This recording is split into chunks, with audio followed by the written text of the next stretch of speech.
రక్తం లేని యుద్ధమే రాజకీయం. రక్తంతో నిండిన రాజకీయమే యుద్ధం. ప్రతి యుద్ధంలో రాజకీయం ఉంటుంది. రాజకీయం ఎప్పుడు యుద్ధానికే దారితీస్తుంది. ఇరాన్ ఇజ్రాయెల్ ఉద్రిక్తతల వేళ వినిపిస్తున్న మాటలివి. కూలిన భవంతులు, శవాల కుప్పలు, క్షిపణి రూపంలో దూసుకొస్తున్న మరణం, రెండు దేశాల్లో కనిపిస్తున్న పరిస్థితులు ఇవే. ఆపరేషన్ రైజింగ్ లయన్ అని ఇజ్రాయెల్, ట్రూ ప్రామిస్ 3 అంటూ ఇరాన్ దాడులు చేసుకుంటున్నాయి. క్షిపణులు పేలుతుంది మిడిల్ ఈస్ట్లో అయినా ఆ రీసౌండ్ ప్రపంచం అంతా వినిపిస్తోంది, భయపెడుతోంది కూడా. రోజు రోజుకు యుద్ధం ముదురుతున్న వేళ వరల్డ్ వార్ తప్పదా? ప్రపంచం మరో అణుయుద్ధాన్ని చూడబోతుందా?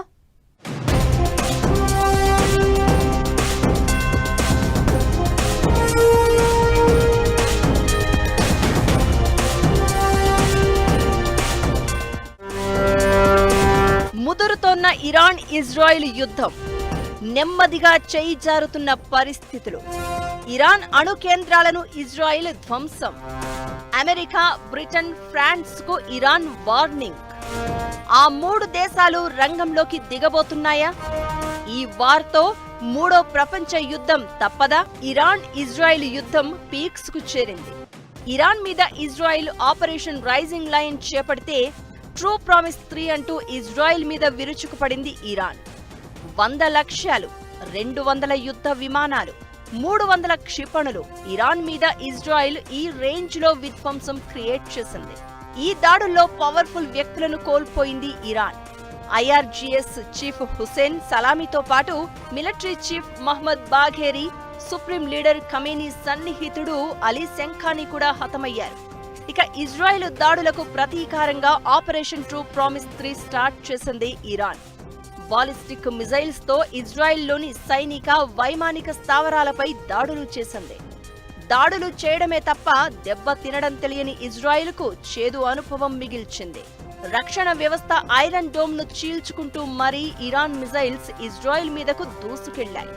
ఇరాన్ దాడుల తర్వాత ఇజ్రాయెల్ మరింత రెచ్చిపోతోంది. క్షిపణుల వర్షం కురిపిస్తోంది. దీంతో రోజురోజుకు ఉద్రిక్తతలు పెరుగుతున్న వేళ ఇది ఎలాంటి పరిణామాలకు దారి తీస్తుందనే భయాలు కనిపిస్తున్నాయి. లేటెస్ట్ గా ఇరాన్ లో మరో పవర్ఫుల్ లీడర్ ని లేపేసింది ఇజ్రాయెల్. ఇరాన్ సైన్యాన్ని నడిపించే మిలిటరీ కమాండర్ అలీ షాద్మానీని చంపేసింది. షాద్మానీ ఇరాన్ సుప్రీం లీడర్ ఖమేనీకి అత్యంత సన్నిహితుడు. ఇరాన్ ఆర్మీకి నాయకత్వం వహించడమే కాకుండా ఇస్లామిక్ రివల్యూషనరీ గార్డ్స్ ను కూడా ఆయన ముందుకు నడిపించారు. 5 రోజులుగా షాద్మానీ టార్గెట్ గా ఇజ్రాయెల్ నిఘా పెట్టింది. పర్ఫెక్ట్ టైం చూసి చంపేసింది. ఖమేనీ తర్వాత ఇరాన్లో అంత పవర్ఫుల్ లీడర్ షాద్మానీని. అలాంటి వ్యక్తిని ఇజ్రాయెల్ చంపేయడం పరిస్థితులను మరింత ఉద్రిక్తంగా మార్చుతోంది.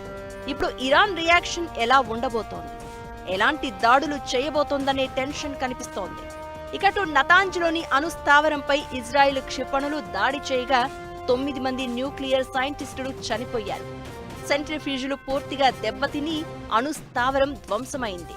ఇదే ఇప్పుడు ప్రపంచ యుద్ధ భయాలను రెట్టింపు చేస్తోంది. ఇప్పుడు ప్రపంచంలో ఎవరిని కదిలించినా ప్రపంచ యుద్ధం అనే మాటే వినిపిస్తోంది. ఇరాన్ ఇజ్రాయెల్ యుద్ధం ఆ రేంజ్ భయాలను క్రియేట్ చేసింది. ఇక మిడిల్ ఈస్ట్ లో బ్రిటన్ యుద్ధ విమానాలు మోహరించడం, ఫ్రాన్స్ ప్రత్యేక చర్యలు తీసుకోవడం, అమెరికాను యుద్ధంలోకి రావాలని ఇజ్రాయెల్ కోరడం లాంటి పరిణామాలు ప్రపంచ యుద్ధ భయాలను రెట్టింపు చేస్తున్నాయి. నిజానికి రష్యా యుక్రెయిన్ యుద్ధం జరిగినప్పుడు కూడా ఇలాంటి భయాలే కనిపించాయి. 4 ఏళ్లుగా సాగుతున్న ఆ యుద్ధంలో బయటి దేశాలు ఎంటర్ కాలేదు. అయితే మిడిల్ ఈస్ట్ లో పరిస్థితులు మాత్రం డిఫరెంట్ గా ఉన్నాయి. ఇరాన్ అణు కార్యక్రమాలపై అమెరికాకు ఎప్పటి నుంచో మంట. మొన్నటి వరకు ఆ దేశంతో ట్రంప్ చర్చలు జరపగా విఫలమయ్యాయి. ఇది కోపాన్ని రెట్టింపు చేస్తోంది. పైగా అగ్రరాజ్యానికి ఇరాన్ వార్నింగ్ ఇచ్చింది. దీంతో అమెరికా యుద్ధంలోకి దిగితే పరిస్థితి ఏంటా అని ఆలోచనే వణుకు పుట్టిస్తోంది. ఇక అమెరికా మద్దతుతో ఇజ్రాయిల్, రష్యా సపోర్ట్ తో ఇరాన్ దాడుల విషయంలో తగ్గేదలే అంటున్నాయి. ఒకరిపై ఒకరు ప్రతిదాడులు చేసుకుంటున్నాయి. దీంతో యుద్ధం ఆపడం కష్టం కాదు, అసాధ్యంగా మారింది. ఇజ్రాయెల్ మధ్యన ఇరాన్ మధ్యన జరిగే యుద్ధం ముదిరితే ఏదో పెద్ద ప్రపంచ యుద్ధం అనేది లేదు. ఇప్పుడు ఉన్న ముస్లిం దేశాలు కూడా దాదాపు ఇంకో 53 ఎవరు ఓపెన్గా వచ్చి ఇరాన్ సపోర్ట్ చేయట్లేదు. పక్కన ఉన్న Saudi Arabia, Kuwait, Qatar, Egypt, Jordan అది అందరూ ఏదో మాట వరుసకి ఇరాన్ చేతితో అన్యాయం అంటున్నారు, కానీ వాళ్ళు ఇజ్రాయేల్కి రహస్యంగా సపోర్ట్ చేస్తున్నారని కూడా బయటకు వచ్చింది. ఎందుకంటే ఇరాన్ షియా దేశం, అది పెరిగితే ఉన్న సున్నీ దేశాలందరికీ ఇబ్బంది అని కూడా తెలుసు. అందువల్ల ఇది ప్రపంచంగా పాకాలంటే ఎన్నో దేశాలు ఇటైనా రావాలి, అటైనా రావాలి. సో ఇప్పటి వరకు ఇరాన్ పక్కన ఎవరు రావట్లేదు, వదిలేశారు. ఇరాన్ దగ్గర అణ్వాయుధాలు ఉండకూడదు అన్నది ఇజ్రాయిల్ పంత్. నిజానికి ఆ రెండు దేశాల మధ్య శత్రుత్వం మొదలైంది కూడా ఇలానే. 9 అణ్వాయుధాల కోసం ఇరాన్ భారీగా యురేనియం పోగు చేసుకుంటుందని, తాము బాగుండాలంటే దాడులు తప్పడం లేదన్నది ఇజ్రాయిల్ వాదన. ఆపరేషన్ రైజింగ్ లైన్ చేసింది కూడా అందుకే. ఇదే ఇప్పుడు హాట్ టాపిక్ అవుతోంది. నతాంజ్ అణుస్థావరాన్ని ఇజ్రాయిల్ పూర్తిగా ధ్వంసం చేసింది. మిగిలినవి భూగర్భం లోపల ఉన్నాయని, పేల్చేందుకు సాయం కావాలని అమెరికాను కోరుతోంది. ఇదే ఇప్పుడు ప్రపంచ యుద్ధ భయాలను పెంచుతోంది. అణుస్థావరాలపై ఇజ్రాయిల్ మరింత దూకుడుగా దాడులు మొదలు పెడితే ఇరాన్ మిత్రదేశాలు చైనా, రష్యా నేరుగా జోక్యం చేసుకునే అవకాశాలు ఉన్నాయనే చర్చ జరుగుతోంది. అదే జరిగితే ఇజ్రాయిల్ తరపున అమెరికా కూడా దిగాల్సి ఉంటుంది.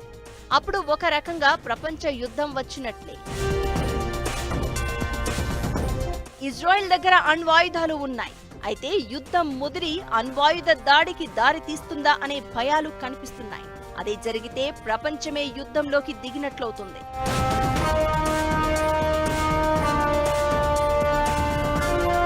ఇరాన్కు రష్యా, చైనా, ఉత్తర కొరియా మద్దతుంటుంది. ఇజ్రాయిల్కు అమెరికా, బ్రిటన్తో పాటు ఇతర పాశ్చాత్య దేశాల సపోర్టు ఉంటుంది. ఈ దేశాలు నేరుగా యుద్ధంలోకి దిగితే ఘర్షణ ప్రపంచ స్థాయికి విస్తరించే ప్రమాదం ఉంది. అయితే 2024లోనూ ఇరాన్ కాన్సులేట్ పై ఇజ్రాయిల్ దాడి చేసినప్పుడు కూడా ఇలాంటి భయాలే కనిపించగా ఆ తర్వాత కూలైంది పరిస్థితి. ఇప్పుడు కూడా అదే జరుగుతుంది అన్నది మరికొందరి వాదన. ఇరాన్, ఇజ్రాయిల్ యుద్ధంలోకి మిగతా దేశాలు ఎంట్రీ ఇచ్చే పరిస్థితి లేదని, అమెరికా, రష్యా, చైనా లాంటి శక్తులు ఘర్షణను నియంత్రించేందుకు రాజకీయ ఒత్తిడి తెచ్చే అవకాశం ఉందన్న అభిప్రాయం ఇంకొందరిది.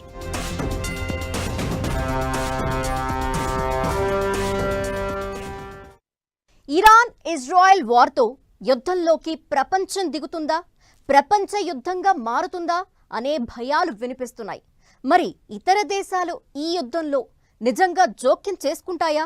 ఇరాన్, ఇజ్రాయెల్ యుద్ధం అలాంటి పరిస్థితులకే దారితీస్తుందా? ప్రపంచ యుద్ధం సంగతి ఎలా ఉన్నా ఈ వార్తో ప్రపంచం పడుతున్న ఇబ్బందులేంటి?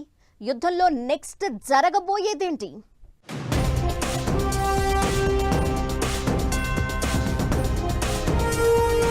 యుద్ధం ఇజ్రాయిల్, ఇరాన్ మధ్య సాగుతుందా, లేదంటే మిగతా దేశాలు జోక్యం చేసుకుంటాయా?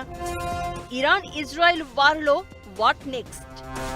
ఈ యుద్ధంతో ప్రపంచం పడుతున్న ఇబ్బందులేంటి? ప్రపంచం భారీ విలయాన్ని చూడబోతుందా? ప్రపంచ యుద్ధం జరిగే పరిస్థితి కనిపిస్తోందా? యుద్ధం ఇరాన్, ఇజ్రాయిల్ మధ్య కొనసాగుతుందా, లేదంటే ప్రపంచ దేశాలు జోక్యం చేసుకుంటాయా అనే అనుమానాలు వినిపిస్తున్నాయి. యుద్ధంలో పరిణామాలు అలాంటి భయాలను క్రియేట్ చేస్తున్నాయి. అణుస్థావరాలే లక్ష్యంగా ఇజ్రాయిల్ దాడులు చేస్తుంటే మిజైల్ దాడులతో ఇరాన్ విరుచుకుపడుతోంది. తాము ఇరాన్ను ఆపకపోతే నెక్స్ట్ టార్గెట్ మీరే కావచ్చు అంటూ ఇజ్రాయిల్ మిగతా దేశాలను హెచ్చరిస్తూ ఇరాన్ అణు కార్యక్రమంపై ఎంత సీరియస్ గా ఉన్నామన్నది ఇజ్రాయిల్ చెప్పకనే చెప్తోంది. అణ్వాయుధాలను తయారు చేసే అవకాశం ఇస్తే US, UK, Russia, Italy, Hungary, Kazakhstan, France, Belgium, China, Saudi, Canada, Egypt, Sweden, Germany, Romania, Poland, Austria, Lithuania, Ukraine దేశాలను కూడా ఇరాన్ ధ్వంసం చేస్తుందని హెచ్చరిస్తూ ఇజ్రాయిల్ దళాలు వీడియో రిలీజ్ చేశాయి. ఈ ఒక్క స్టేట్మెంట్ తో ఒక రకంగా తమకు అండగా ఉండాలని ఆ దేశాలను ఇజ్రాయిల్ కోరినట్లే. ఇక G7 సమ్మిట్ లో Canada, France, Germany, Italy, Japan, UK, US దేశాలు ఇజ్రాయిల్కు మద్దతుగా నిలిచాయి. దీంతో ఇరాన్ ఒంటరిగా మిగిలిపోవాల్సిన పరిస్థితి చేయి దాటితే ఈ దేశాలన్నీ ఇజ్రాయిల్ తరపున బరిలోకి దిగడం ఖాయమని క్లియర్ గా అర్థమైంది. ఇది మరిన్ని భయాలను పెంచుతోంది. ఇప్పుడు ఇప్పుడు ప్రత్యక్షంగా యుద్ధం చేసుకుంటున్న ఇరాన్ ఇజ్రాయెల్ మధ్య 50 ఏళ్ల కిందే యుద్ధం మొదలైంది. రెండు దేశాల మధ్య తరచూ దాడులు జరుగుతూనే ఉన్నాయి. గతంలో ఎప్పుడూ వాటికి బాధ్యత తీసుకోలేదు. అయితే ఇప్పుడు మాత్రం ఒకరిపై ఒకరు డైరెక్ట్ గా ఏం చేసుకుంటున్నారు. ఇరాన్ ఇజ్రాయెల్ యుద్ధ ప్రభావం మిడిల్ ఈస్టుకు మాత్రమే పరిమితం కాలేదు, మిగతా ప్రపంచంపై కూడా ఆర్థిక, రాజకీయ ప్రభావాన్ని చూపిస్తోంది. ఇరాన్ తీరంలోని హోర్ముజ్ జలసంధి ద్వారానే ప్రపంచ చమురు వాణిజ్యంలో అత్యధిక భాగం నడుస్తోంది. ఈ జలసంధి బంద్ అయితే చమురు నౌకల రాకపోకలు స్తంభించిపోయి ప్రపంచ ఆర్థికం దెబ్బతింటుంది. లెబనాన్, ఇరాక్, సిరియాను తీవ్రంగా దెబ్బతీస్తుంది. ఇజ్రాయెల్ ఇరాక్కు ఆర్థికంగా నష్టం కలిగిస్తుంది. ఇజ్రాయెల్ ఆర్థిక వ్యవస్థ 2025లో 3% వృద్ధి రేటు సాధిస్తుందని మొదట్లో అంచనా వేసినా ప్రస్తుత పోరు ఆగకపోతే ఆ అంచనా తప్పిపోతుంది. ఇప్పటికే ఆంక్షలతో సతమతమవుతున్న ఇరాన్కు యుద్ధ పరిణామాలతో చమురు ఎగుమతులు నిలిచిపోతే ద్రవ్యోల్బణం తప్పదు. అది రాజకీయ అస్థిరతకు దారితీసే ఛాన్స్ ఉంటుంది. ఇరాన్ మీద అమెరికా గుర్రుమంటోంది. ఆ రెండు దేశాల మధ్య అణు చర్చలు మరిన్ని వివాదాలకు కారణమయ్యాయి. చర్చల నుంచి వెనక్కి వెళ్లిపోతామని, అంతర్జాతీయ అణుశక్తి సంస్థతో మాత్రమే సంబంధాలు కొనసాగిస్తామని ఇరాన్ హెచ్చరించింది. దీనిపై ట్రంప్ సీరియస్ అయ్యారు. దారికి రాకపోతే ఇరాన్పై మరింత తీవ్రంగా దాడులు జరుగుతాయని హెచ్చరించారు. వెంటనే అణు ఒప్పందం కుదుర్చుకోవడం మంచిది అంటూ క్లాస్ తీసుకున్నారు. అలాంటి అమెరికా ఇప్పుడు ఇరాన్ను దారిలోకి తెచ్చుకునేందుకు ఇజ్రాయెల్ కోసం ఎక్కడి వరకైనా వెళ్లే అవకాశాలు లేకపోలేదు. ఇక ఇజ్రాయెల్ దాడులపై ఫైర్ అయిన రష్యా, చైనా ఇరాన్కు ఆయుధ, సాంకేతిక, దౌత్య సహాయాల్ని అందించి ప్రత్యామ్నాయ సైనిక కూటములలో చేరాల్సిందిగా ప్రతిపాదించే అవకాశాలు ఉన్నాయనే అభిప్రాయాలు వినిపిస్తున్నాయి. అదే జరిగితే ఇరాన్ ఇజ్రాయెల్ యుద్ధంలో ప్రధాన దేశాలు జోక్యం చేసుకుంటే పరిస్థితి మరింత దిగజారే ప్రమాదం ఉంటుంది. ప్రస్తుతం నడుస్తున్న యుద్ధం ఇరాన్ ఇజ్రాయెల్ మధ్య సాగుతుందా, ఇతర శక్తులు జోక్యం చేసుకుంటాయా అన్నది త్వరలో తేలిపోయే ఛాన్స్ ఉంటుంది. ఇజ్రాయెల్ దాడులతో ఇరాన్ బాగా బలహీనపడింది. దీంతో హమాజ్, హిజ్బుల్లా, హౌతీలను ఉసిగొల్పే సీన్ లేదు. దీంతో యుద్ధమే ఇదే స్థాయిలో కొనసాగితే ఇదే ఇప్పుడు ప్రపంచాన్ని భయపెడుతోంది. యుద్ధం ఎప్పుడు జడలు విప్పుతుందో, నిప్పులు కక్కుతుందో అంచనా వేయలేం. ఎక్కడో జరిగే చిన్న పరిణామం ప్రపంచమంతా పాకి పగతో ఊగిపోవడానికి పెద్ద సమయం పట్టకపోవచ్చు. సమస్యకు మొదట్లో పరిష్కారం చూపిస్తేనే, అది చర్చల ద్వారా చూపిస్తేనే శాంతి నెలకొల్పే అవకాశం ఉంటుంది. ఇరాన్ ఇజ్రాయెల్ మధ్య యుద్ధ మేఘాలు మరింత కమ్ముకుంటున్న వేళ అగ్రదేశాలు చేయాల్సింది ఇదే అనే అభిప్రాయాలు వినిపిస్తున్నాయి.